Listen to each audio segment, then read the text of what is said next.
back to Riggle's Picks. I'm Rob Riggle. With me, as always, my favorite co-pilot, the only co-pilot in the whole world. I'd rather have no one here but this guy, Darren Leader. Everybody, put your hands together. Thank you, Rob, for that amazing introduction. There's no way. Are you looking at me? No, I was looking to see if Gary was clapping, and he is. He is. Was he going like this? Like that? Was he doing what he normally does? He goes. He did kind of do the, well, look who it is. Well, once again. Yeah, I guess it's Darren. Yeah, Darren's here to ruin the podcast. But I'll tell you what, Gary, today I'm here to make it better. Yeah. I'm not going to ruin it. You've grown. You have grown. You've been writing that down in your goal book and your journey journal. Which is I did my journey journal. I did my dream board. I have one of those, a vision board. Vision board. Yeah. So I've been putting, hey, don't fight with Gary today on there, and so far, we're doing good. What else is on your vision board, if you don't mind me asking? I know those can be very personal. I want to get a 6-pack of abs. I want my abs to be 6-pack. Yeah, so you have to work to get those. You don't just get them. Yeah, but that's why it's a vision board, because once it's on there, it usually shows up, and you don't have to do much. If you don't put it on there, you're never going to get it. But if you just write the stuff down there, it usually happens. I have a lot. What I'm hearing is that Darren has a board in his house with a bunch of pictures of sexy men. Is that true? Well, yeah. Okay, so yeah, I guess that's. Yeah. What else is on your vision board? So you got 6-pack abs, a lot of 6-pack abs on a massive board. Tons, and they got cool lighting on them too. Yeah, I'm sure. And then what else? What else though? There's win the lottery. So okay, so some lottery tickets perhaps. Sure. Or, okay. Win the lottery. Take the dog for a walk. Walking your dog? It sounded like you said walking your dog. Yes, it's on my vision board. If I don't put it up there, I won't do it. And so that's not vision board stuff. I'm sorry. I'm sorry. I shouldn't. I came a little hot. You did.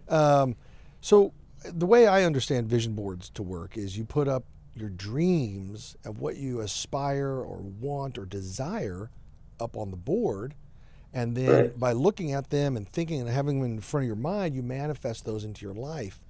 But what you're putting up there sounds like pretty routine chores. They're just like walking the dog or taking the trash. Some people would say that it's more of a to-do list. Yeah.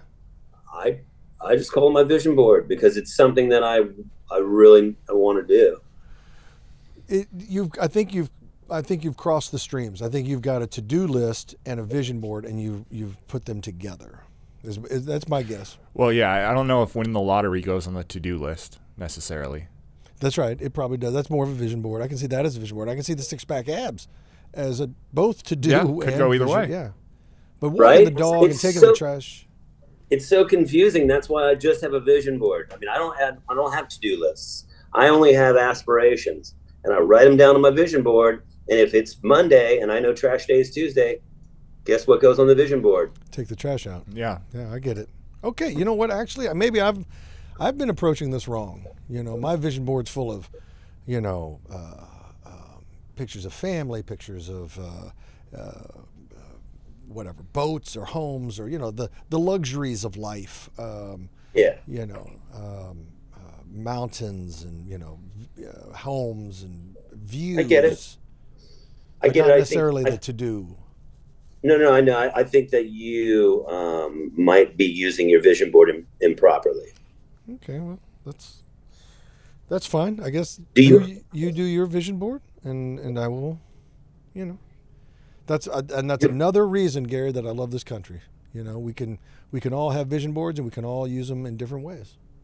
Yeah, and we can all. But being an American, absolutely, you're afforded that beautiful right. And I'm also competition, so we'll see who gets our dreams first, asshole. Wow, that was really strong. I'm sorry, that was aggressive, wasn't it? Yeah, a little bit, but I don't think it was unfounded. Yeah. Let me ask you a question, Rob. Yeah. Is there a boat on your vision board? Yes, there is. There's a runabout and a yacht. Do you own a boat? I don't. Right. Yet. You don't own a boat, but it's on your vision board.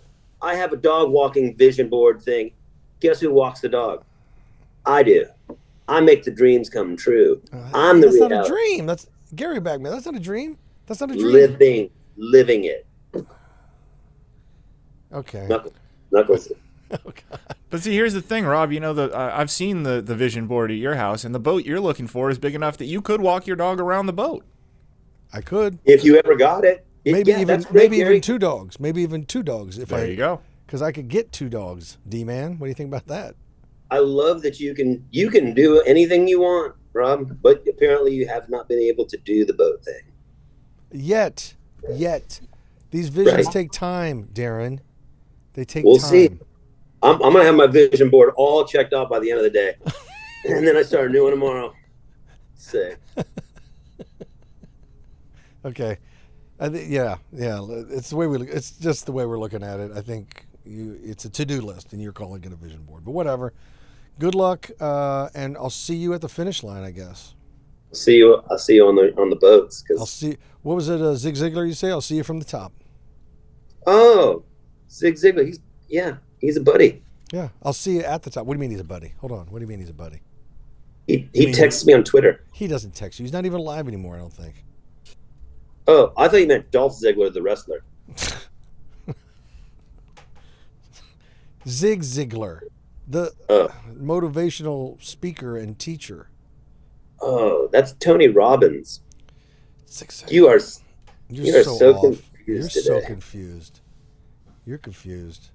When are you coming? When are they going to let you back in the country? Because you've been gone for a long time. And by the way, Gary and I are not complaining.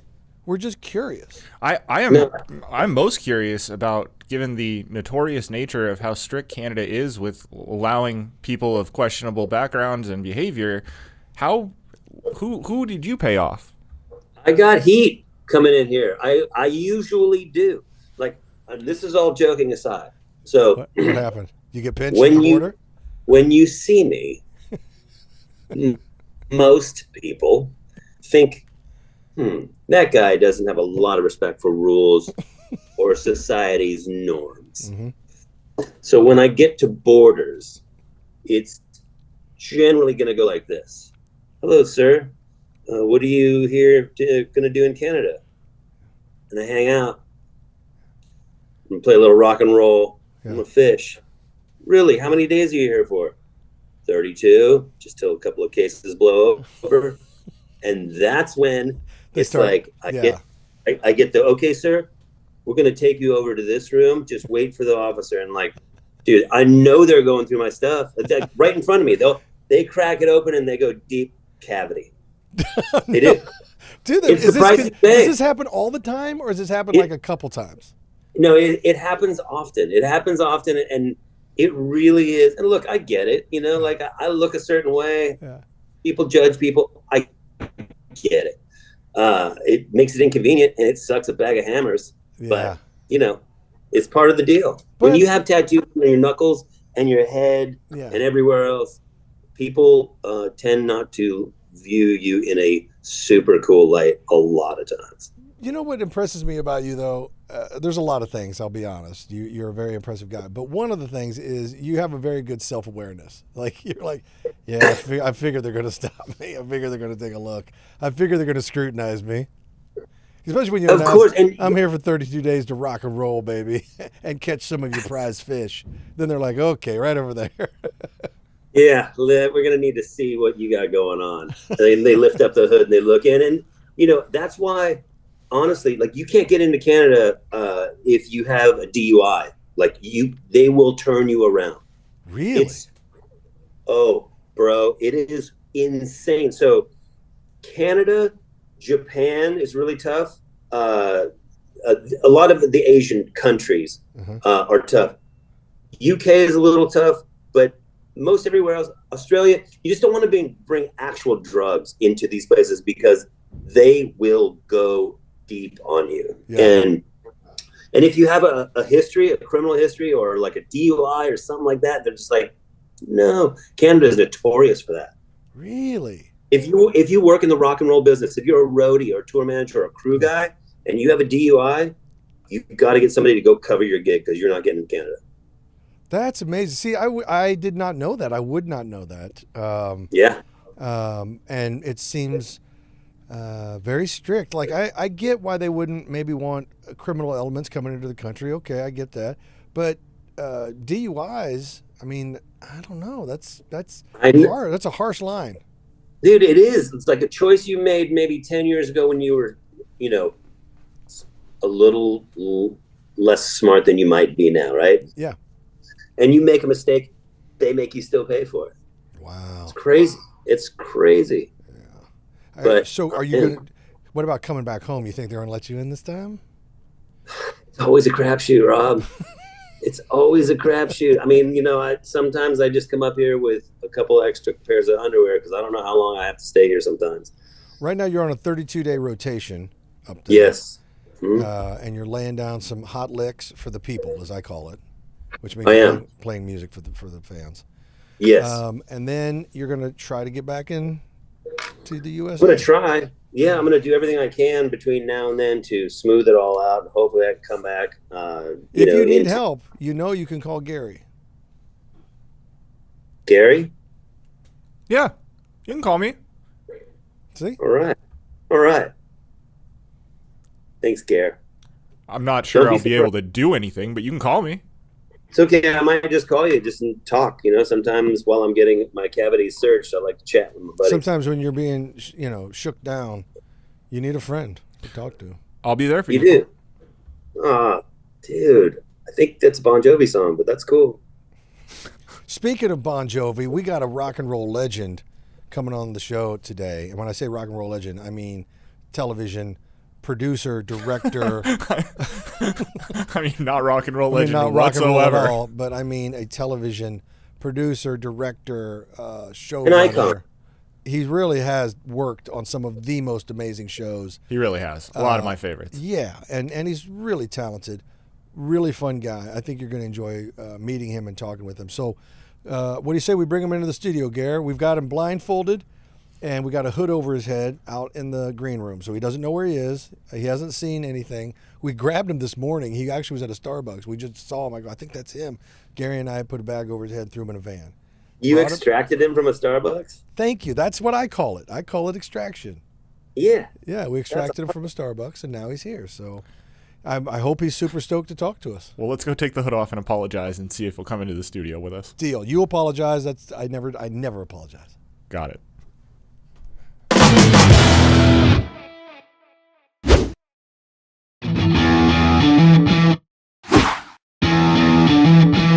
Hey everybody, Rob Riggle here. Welcome back to Riggle's Picks. With me is the rock star I was telling you about, and I think I confused some people. He's not an actual rock star. He is a rock star in the business he has chosen, which is television and film. He's one of the best showrunners, writers, producers, directors in the business.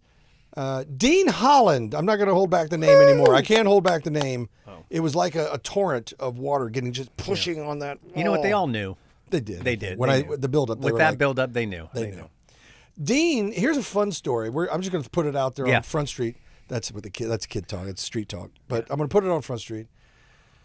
Dean and I knew each other back in grade school, kindergarten through what, third or fourth grade? Second grade? How long were you there? Yeah, I was there till I was 10. How old are you when we're 10? That so almost middle of fifth. Middle of fifth, I think I moved.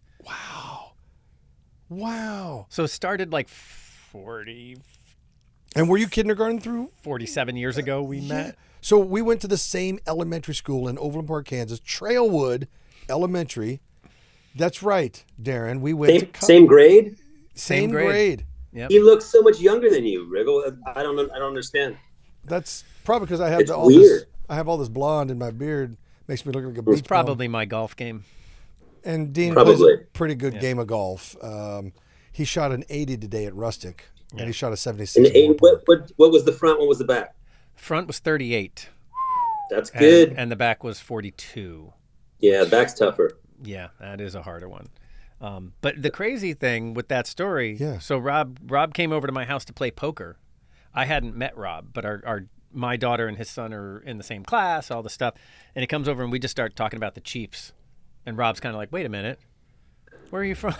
Yeah. And I'm talking to him like he wouldn't know it. This place, Overland Park, Kansas. And he's like, yeah. And I go, honestly, because I remember very vividly, I remember the name Dean Holland because there were two guys that I was friends with who lived in a subdivision called Apple Valley. And it was Bob Sellers and Dean Holland. Yep. And I remember, because when you walked home from Trailwood, You there was went that little through. cut through. Yep. There was a little cut through So cool. that led you into Apple Valley. And then I would walk through Apple Valley Yep. all the way across whatever that was, Rosewood. 99th. Yeah. Rosewood Avenue all the way down to 99th. Yeah. There you go. And then I'd cross 99th into my subdivision. Mm-hmm. But I remember Bob and Dean, and so I was always I had play dates at his house, man. I mean, I don't know what they called it play dates, but we would play together. Yep. And Yep. we knew all this. And I was like, wait, you're not the Dean Holland from, and we tracked it all back to, we started. That's crazy. Isn't that crazy? That's awesome. And then 40 years later, we run into each other. It's insane. First of all, both of us are in the same industry, Yeah. in the same genre of Yes. industry. I have like numerous times, without even knowing Rob, been like, you know who'd be great for this show? Rob Riggle. Let's get Rob Riggle to do this show. Like pitching thing. It's crazy. We That's even have- amazing. Yeah. We even have the same like car. Like it's so we might stupid. have the same father. I don't know Yes. yet. We're still working That's on probably. We're working to see what's out there. So you took time out today, by the way. Thank you. He went and played golf this morning, and then Dean said, because I said, "Hey man, is there any way you could come today?" And he was like, "Yeah, I'll hook you guys up." I'll be over after I fire my 80. Yeah, let me drop him a quick 80. Let me sink this Yeah. bogey putt for 80 and then move on. Yes. So Parks and Rec. Yeah. What, The Office? The Office. Oh my God, these are like right there. That alone would make anybody's career. Well, what's crazy is like, you know, like everybody, you get into this business any way you can. You say yes to every single job you can. Yes. And so I did a lot of I was an editor. I did a lot of the reality TV world or whatever. And my first scripted, I mean, I did a pilot. Somehow I got a pilot with Odenkirk. And, you know, like, I don't know how that happened. I did the movie Run, Ronnie, Run. But then like my first TV gig was Entourage. My God. So I started editing Entourage, and the same time that I got Entourage, I got The Office. So Entourage was in the summer, and then The Office was all during the year. And I just kind of was like, this is, you know, pretty great. So were these like? I mean, It's so easy. It's so easy. and now he's like, golf is so easy Yeah. too. It's like, he's got the magic touch. He's got the Midas touch, man. I go gambling, I hit a royal flush. I mean, it's pretty easy, guys. That's a true story, Darren. We'll get to that later, Darren. I got What? it. Yeah. 654,000 to 1. I got it. So we'll talk about it later. Yeah. So that's why I'm always bumping into him, trying to rub on him a little Yeah, bit. trying to get some of the love. Just a little of that dust on me. Yep. So you went to school back east. I went to Xavier in Cincinnati. So Okay, yeah, Cincinnati. grew up in Connecticut, Right. except for 4 years in Kansas City, and then went to Xavier. And he's still a Chiefs fan. Still a Everybody- Chiefs fan. Still a Chiefs fan from his time Went in through Kansas all City. those years. Yes. All those years. All those dark, lonely, cold, cold, yeah, hard barefoot. years. You just nothing going on. Yeah. Yeah. God bless you for staying the course. God bless you for staying the course. Went to Xavier, and then you decided, let's go Hollywood. Yep. I moved. I went to Xavier with one of my great friends, Chris Nealon, whose older brother is Kevin Nealon. Yes. And so Another great golfer. Yeah, another great golfer. Golfed with him many times. Yeah. And that was our thing. It was like, well, let's go crash at Kevin's house and see if we can, get a job in Hollywood. So that's what we did, and made it out here. I was a chef for like a year and a half, because that's what I did all through high school and college, was cook. And so I did that and got a job like in a post house, like serving cappuccinos to Janet Jackson and Axl Rose, and because all they did back then was music videos, right? Like that's all it was. It was like literally like one day it was like Perry Farrell was in one room. Sorry for that pop. Perry Farrell, Janet Jackson, Axl Rose, they were always there. But every musician you could ever think of. And you're just interacting with them like it's no big deal. Yeah, What are you, 22 at this point? I'm 22. I'm probably 23, and I'm making cappuccinos, making really good cappuccinos. Oh, look, Killing you're a it in chef. the It was either like make a cappuccino or run to the store and pick up a bottle of Jack. If you can guess who asked for the bottle of Jack all the time, it was always Guns N' Janet Roses. Jackson. Oh, I was going to say Janet loves Janet whiskey. Jackson. Yeah. She loves her Jack Daniels. But then, yeah, and then when some client there hired me, and I became a jack of all trades at their company and started editing, and then did some reality, and then got Entourage. I love it. See, that to me is a Hollywood story because that's how you do it. You do come out here kind of on a wing and a prayer. Yep. Everybody comes out here on a wing and a prayer, and they may know a guy who knows a person who, you know, it's the smallest of threads, but you grab onto it. And you start pulling on it, and eventually it opens this door, maybe this happens, maybe that, if you've got the ambition. Right. You have to have the ambition, and you have to back it up once you get there, because the answer is say yes to everything. And if someone says, do you know how to do this? You go, absolutely. And then you go look up and figure out how to do it. Then you crash course yourself. And you have to succeed. If you don't succeed, you fail, you drive back home with an empty car. Yeah. But, you know, and so that's what you do, and you just hope for the best. And that is a great motivation too. That's a great motivation when you say yes and they go, great, well, we'll see you on Monday. And then you've got the weekend to just go pick everybody's brain, read everything you can, and show up like you got this. Yep.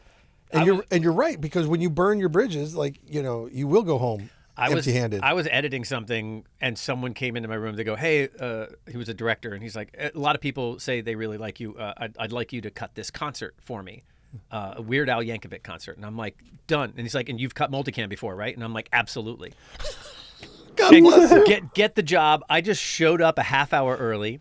I call my friend Bill Durande, who's like the greatest multicam editor in the world. And I'm like, Bill, what the fuck is multicam editing? And he's like, he goes, hit this button, and this button on your Avid. And I hit it, and everything changed. I went, dude, what the hell? What just happened? He's like, trust me, I'll just hit these buttons and do it on timing and follow the rhythm. And I'm like, okay. And the director had no idea that I'd never done this before. God, no idea. Hey, Dean. Yeah. I love that story. Have you ever said yes to something and then you got to it was going down and you went, I don't know how to do this? Did you ever have to confess? Right. I don't think so. No? I don't think so. You were able to get through it all? I think so. Yeah. I mean, you know, the first time I directed something was for the MTV Movie Awards. And I was on The Office. I was editing The Office. I told Greg Daniels I wanted to edit. We had talked about something, and he's like, you got to go edit something. He actually asked me to direct. And I was like, but he's like, you got to direct something. So I went off and directed something for the MTV Movie Awards. And it was a little bit of like, all of a sudden you're there on set, and there's, you know, 50 to 100 people standing there, and you're like, oh, I have to tell everybody what to like I'm the guy. It's my vision. Like, what are you doing? Yeah, because the director, it is like a military thing. You know, the director's the general. Yeah. It's your vision. And that was so basically the first real thing I directed was an episode of The Office. Like, that was my first. And which one was it? Because everybody wants. It was an episode called The Duel, where Andy and Dwight fight. Yes. Over Angela. They're fighting over Angela. Yes. And like Andy runs over Dwight with his Prius. Yes. Because the Prius is quiet if you keep it under 5 miles an hour. And I remember like, well, how do I do this? So like, we're in season 5, right? Yeah. So everyone is like, you know, don't come in here and screw up. Right. It's a machine at this point. It's a machine now, so don't screw it up. And everyone was incredibly supportive. But my thought was, I said on day 1, I wanted all Carell. Yeah. I'm gonna just give me Carell, and it was like, no, you go to prison, you take out the biggest, baddest dude there is, and then you get their respect. Right. And I don't mean that Carell was mean; he was awesome. You know, I mean, he's amazing. But I was like, let's get him on my side. Yeah. And that sort of thing. And so that didn't work. Why didn't it work? Because it was a total separate storyline. So it was just me and Steve and no one else. Got it. And but no, it was great. So then I showed up the next day, and it was back in the office, and it was another storyline and all that kind of stuff. But I think my thought was go in and have a great piece of direction for each actor. Mm-hmm. Like, which is really weird, because now when I direct off the cuff, right? Yeah. You watch them and you go, no, now change it to this. Yeah. Where I wanted to be prepared. So I was like, all right, I'm going to ask Dwight to do this, and Angela's going to do, and I had my whole script was written. Greg Daniels asked for my script, and I gave it to him. He's like, this is the best script I've ever seen, because I had all the notes written down and everything. So he ended up taking it, which I was like, I should have kept it. It's the first episode I ever directed. I should have kept all my notes. That would have been a very nice thing to have. But the fact that Greg Daniels wanted it, I was like, yes. Yeah, exactly. You can have and so, Dean, now you direct from the gut. Yes. Yeah. But I think that comes with, tell me, as an actor, right? Sometimes you sit there and go like, I know that I'm like, I can steer this way or steer that way. I know this is my wheelhouse and I can find somewhere within that to do it. Unless a director wants you to do something completely different. That's it. And basically what happens to me now, I've been very fortunate. I basically do a pilot and then the show hopefully gets picked up, which they tend to do. I've been lucky. And so then I'll work a year or two on it. So I've already established it. I'm already familiar with everybody. Yep. And so you kind of get the show off and running and then go do another pilot and get the show off and running. And like, I have a lot of fun doing that. That's fantastic. You know? And you're That's right. awesome. You know, once an actor knows his or her character, then they kind of know, the parameters of how they're going to play. And then once you read the scene, you're like, oh, I see what I'm trying to do here, and I see what they're trying to do, and this is how he'd react, and that's how she'd react, and you kind of have that. So unless it's something really off vision or really unique, where the director has to step in and say, actually, I really want you to do this or do that. That's and that's also with pilots. I do a lot of rehearsals. Yes. Right. So that's where you're figuring it out. Right. Right. We'll go in and we'll rehearse so that when we get to set, I'm like, you're on it. So now just try this joke or try that joke. Like we have already figured out who many of the characters are. So, and I'm always like, I have multiple folders in my Gmail that I email myself something all the time. I'll watch a shot or I'll see somebody do something. I'm like, do this, start on this, and blah, blah, blah. And like, or try this, try that. Like I even write myself direction. Yeah. Where I'm like, I think the last one I wrote to myself was tell an actor to be aware of what they're saying or tell an actor to not be aware of what they're saying. And I'm like, what the hell does that mean? I don't know. But it's a little bit more of like, don't feel rehearsed, right? Like I want you to be coming, like, how someone says like, find it, right? They always say, find what you're saying. So it doesn't feel like, so it feels spontaneous. You want it to feel like the thought was created in the moment. Right. And so that's what that I wrote that down in a particular way of kind of like where you're like, you don't know what you're saying. Yeah. Like sometimes I'll have a conversation with someone and be like, I have no idea what we were just talking about for the last 10 minutes. Yeah. That's more real than knowing exactly what you want to do and say. Yeah. That's why I'm a big rehearsal guy. I like rehearsals in the beginning, especially with new people and new environment. I like to rehearse because you can find so much. And some things you do, you're like, that doesn't feel right at all, or that landed flat, or this that's not the vibe, or that was too heavy-handed. But then by doing that, like a sculptor, you get rid of that chunk of clay, add one back, do this, do that. By the time you're done, you've got something that looks pretty good. And you also have to alter the jokes a little bit sometimes, right? Like we can write something, boom, boom, boom, and we're like, oh, Rob's going to crush this. And then you say it, and I'm like, no.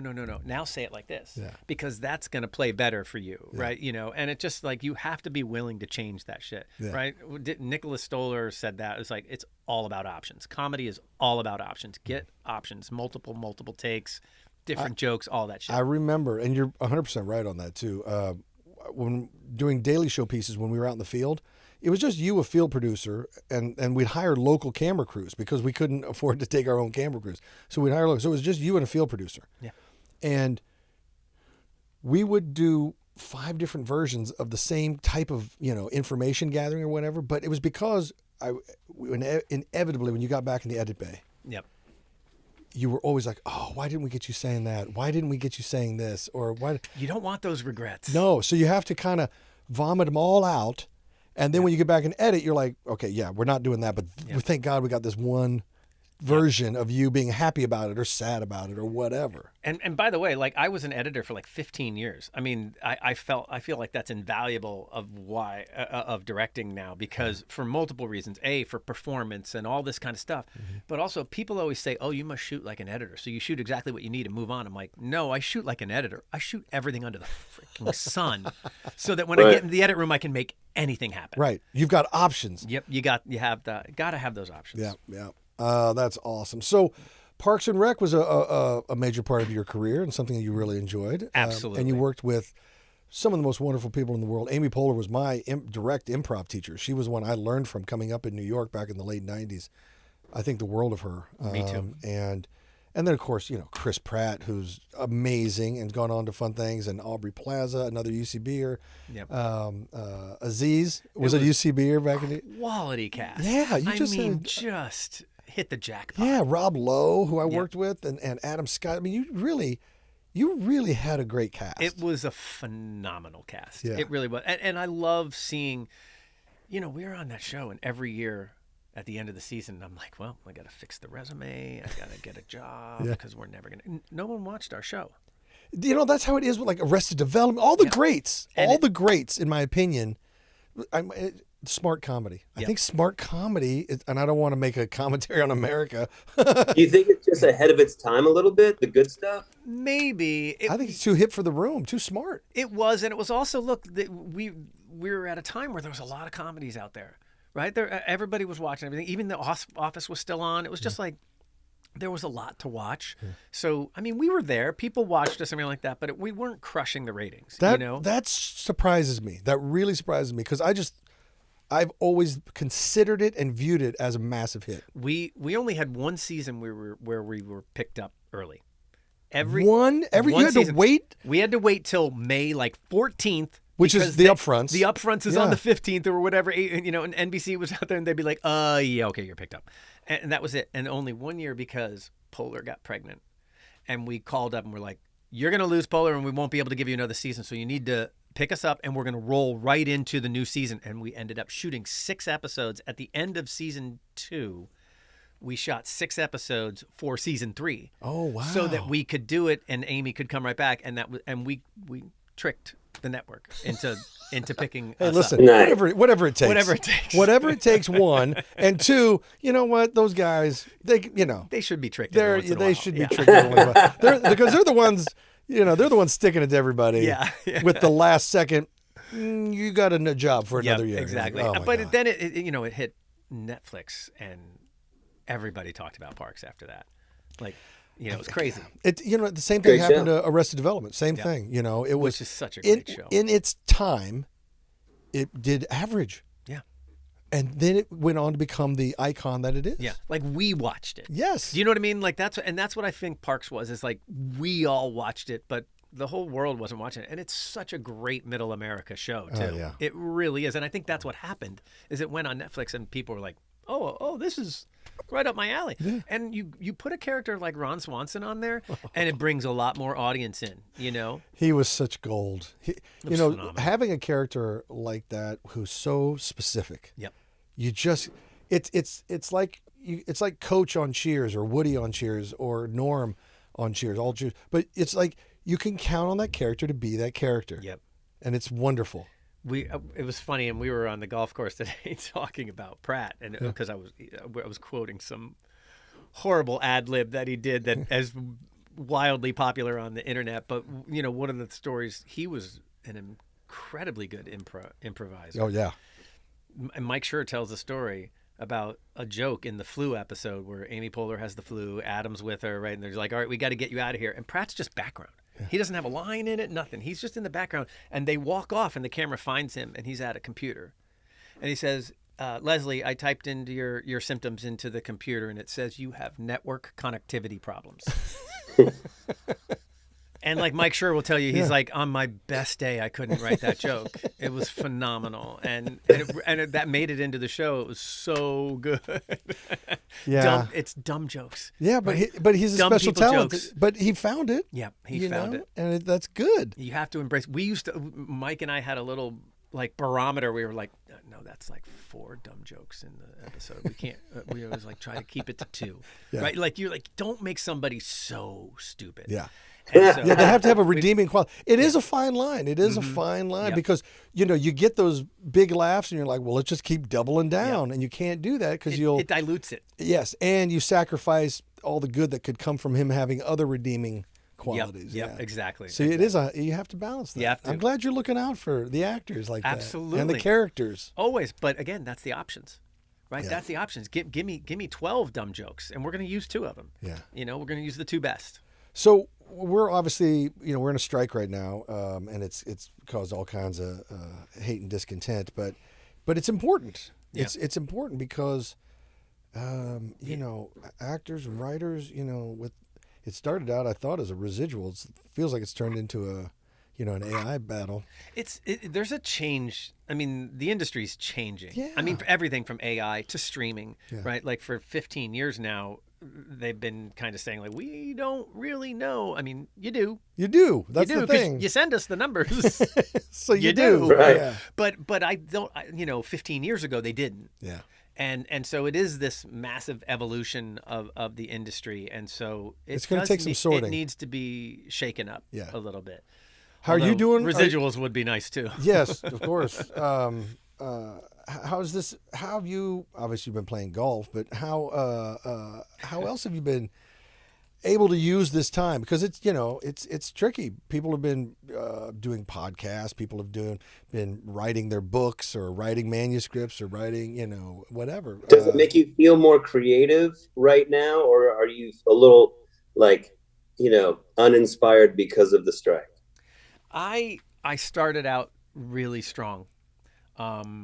We I don't know if I should say this. Oh, don't. There was some development on our, I have a company with Morgan Sackett and Kristen Bell, and basically it was originally just for commercials. Yeah. So we've actually shot a commercial. We're going to shoot a commercial in a couple of weeks in Scotland. So we do that to keep ourselves kind of going. But we want to start making TV shows. Sure. So we have a pitch ready to go. Yeah. Like we worked on that in the first half of the strike.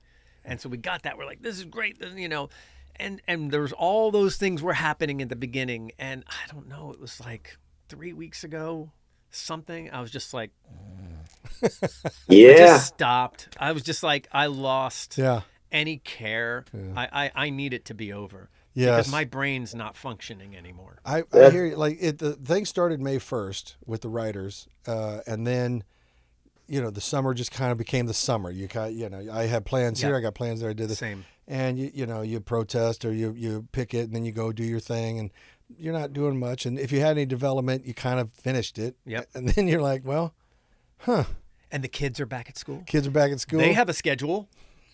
They have stuff to do. Yeah. You might as well tee them up. We should do something. Yes. And so, I've shaved, 9 strokes off my game. God bless. I love that. That's so wow. good. What is your handicap? It's a 9.0 right now. So the last couple scores. I'm actually a 9.1. Mm-hmm.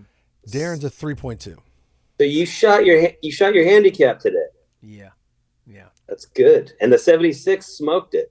Smoked it. Yep. I haven't put those in. I haven't put either of those in yet. So. I bet you it drops. I bet you it drops at least a stroke. Yeah, it might go to like an 8.6 or something like that. No, I think even more than that. I think it goes. Maybe I won't put that 76. No, in. you put that in because you got to give me a stroke. Why would I do that? I want 4 strokes around. That's Rob's move. I need 12 strokes. Well, also they throw out your lowest and highest score anyway, so the 76 isn't going to count. Put it in. I'm just saying you might want to put it in. I mean, it's not fair. Rob also has been a little out of playing for. Look, it's off. Is it really skinny and gross? This one is the healthy one. This one's still swollen. It looks different. Yeah. The healthy one doesn't look so good. The healthy one doesn't look. They both look atrophied, bro. Well, don't get us on ankles. I've had 4 ankle surgeries, so it's yeah. You have mangled yourself. Oh yeah, I mean, look, I still got a massive scar right there. Yeah, look at that's that a thing. nasty scar. Yeah. That's a real surgery. I have other people's in both ankles, other people's ligaments, tendons, and cartilage. They've rebuilt my both reconstructive surgery on both my ankles. Are you bionic by any chance? See, Darren, I told you. Well, and it's funny. I said this to my doctor, and my doctor, I love him. I think he's one of the top guys and stuff like that, but zero sense of humor. And I laughed. I said, maybe I shouldn't get this surgery, and I just wait till you can give me a bionic leg. And he just was like, give me a break. That's like 25 years or whatever. He's like Drax. It was like dead serious. No sense of humor, no ability. Doesn't get irony, doesn't get sarcasm. And also, I was like, in 25 years, I'm going to have a bionic leg? Are you telling me that? I'm in. Yeah, by the time my hips need replacing, I'm in. they're gonna have microchips in them. I'm gonna be Usain Bolt out there. We're gonna be 85-year-olds and just jumping up 6 stories, Just killing it like cyborgs, and immediately dying because the rest of our body is 86 years old. Yeah, my lungs are shriveled little prunes. So hold on a second now. Go ahead, Darren. I'm sorry. No, I was just going to ask what you did 4 times to your ankle. Nothing. I didn't do anything. So I broke it when I was 18, and I just demolished it. I shattered my left ankle when I was 18. So my first surgeries, they had to go in and take out all the bone chips. Like, it wouldn't heal. It was just shattered. So between the break and that and being 18, 19, 20 years old, I did not treat it well. And you didn't let it heal properly, or you just... No, I didn't let it heal properly. I didn't do, like, they didn't really talk That's about hard to physical do at 18. therapy Yeah, back yeah, then. Like, it wasn't that popular. So what do you think you're doing that entire time? You're putting all your weight on your other ankle. So what happened was I started hurting my other ankle and carrying my drum set into a show one night, and I stepped in something and I just rolled my other ankle. So then I had my second surgery on the really bad ankle, and that worked.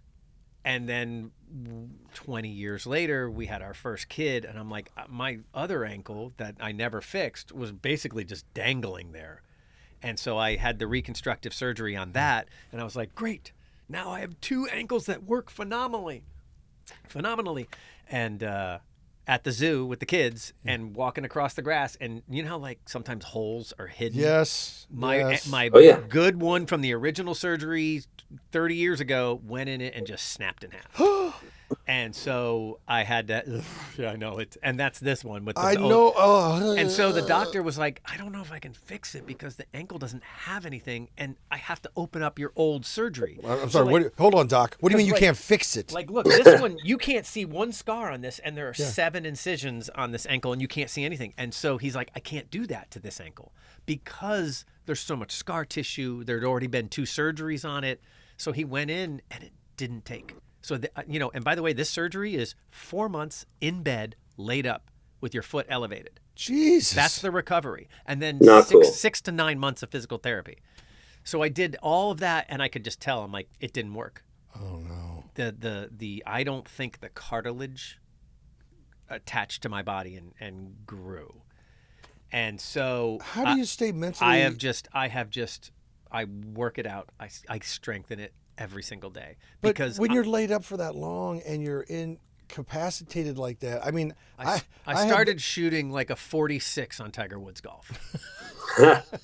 I was hole-in-oneing like every hole. Did you have like a long beard, like a castaway beard? No. But the first time I went through that surgery, I got married and I was 165 pounds. And then my wife and I quit smoking. Yeah. And then I had surgery. Yeah.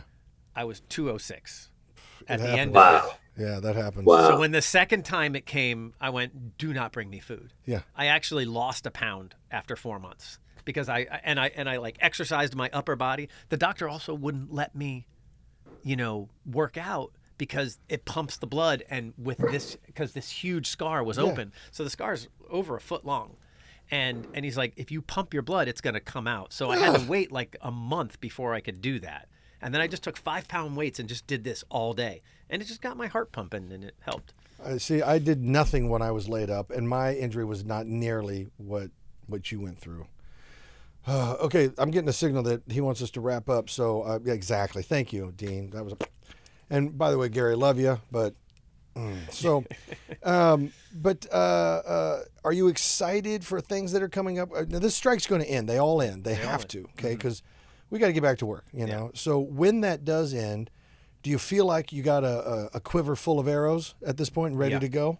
Yeah. Good. It feels really good. I mean, I have a show on right now on ABC called Not Dead Yet, and we have Home Economics on ABC. Oh, yeah. And I'm doing Rob Lowe's show. Yes. So there's 3 shows right away, boom, and multiple pilots going. So we're just like, I just want to get back to work. Yeah, that's everybody. We just want to work. Everybody wants to work. Yeah. And and I understand why they're fighting the fight. Why we are fighting the fight. We it's got to be fair too. Yep. I hope it works out. Me too. I hope that it was worth it. Yeah. Yeah, absolutely. Yeah. It's got to be at this point. You know, we got to make it worth it. So. I hope so. Yeah. Dean, thanks for joining us. Thanks for taking Absolutely. time. Thank you for having me. No, this is so cool, and we may have you back too, because I think the crowd's going to be like the people are going to be like, you didn't talk enough about. I know we didn't talk about work. About work. I have want to know office and park stories out the wazoo. So exactly. So yeah. we're going to have you back if you don't mind at some Yeah. point, because I do want to hear park stories. I want to hear all your stories from sets and from the entertainment world, because you have the unique perspective of working with management, with talent, with writers, creating yourself. Yeah. And there's so many people out there that want to get into this business, that are dying to know, you know, how you do it. They want to know the origin story. They do, but very quickly, if we Yeah. have 2 seconds, there was a thing. I remember Dave Rogers and I won an Emmy for editing The Office, right? And so they do this big panel, and it was so funny. Every single editor that won, you know, there's like 5 or 6 editor awards or whatever. Everyone was like, well, I always knew I wanted to be an editor since I was 12 years old. I was doing that. Blah, blah, blah, blah. And we came down the line. I'm like, I was a business major and I was a chef, and then I figured it out. And everybody wanted to talk to me after Yeah. that. Like the whole audience came to me because they're like, I didn't do all this stuff. I'm not 12 years old. I don't know how to do it. How do I get in at 25? Right. And so How do I start? How do I start? Yeah. And people always want to know that. And I can always tell the sincere from the pretenders. yeah. Because when they come up and they say, how do you start? And you say, well, you might not like the answer, but here it is. Yeah, they and the don't ones want it. that stick around and go, okay. And the other ones are like, well, yeah. They're willing to do it. And the other ones are like, and so where's the shortcut? Yeah. And you're like, my friend. Ain't no shortcut here. Exactly. And they don't want to hear that. And I get it. I didn't want to hear it either. Nobody does. You want the path of least resistance. That's human nature. Just work But hard. the fact is, you know, if you choose a life in the arts, you're going to grind. You're just going to grind. You just, no matter who you are, you got to have a crap job at first. Yeah, exactly. And your policy was my policy. You say yes to everything. Say yes. I say yes to everything. And then it gets to a point where it's actually maybe a little detrimental to say yes to everything. And then you have someone has to step in, a friend, a manager, someone needs to step in and go, you don't want that job. Don't do this. Don't do this one. Let this one go. And you're like, because you just get in the yes mode. I have my manager always just like, oh, quit all those jobs for this one. And I'm like, no. That's awesome. Well, thanks, Dean, for joining us. I appreciate it you. very much. I'm sorry. My buddy he's up in Canada, and he's just Sorry about that. yeah. So All right. we miss you, D man. I miss you guys too. And Dean, it's very nice to meet you. When I get back, let's go play golf. Rustic's Yes. on me. All right. I like it. And then we'll meet in person. I like that too. Am I Yes. I'm invited to? Yes. Yeah, but you can't wear that. Okay. Fine. But yeah, I guess you're invited. Whatever, man. That face or that shirt? Well, we'll work on the face. The shirt for sure. We'll see about the face. All right. Thanks, Dean. On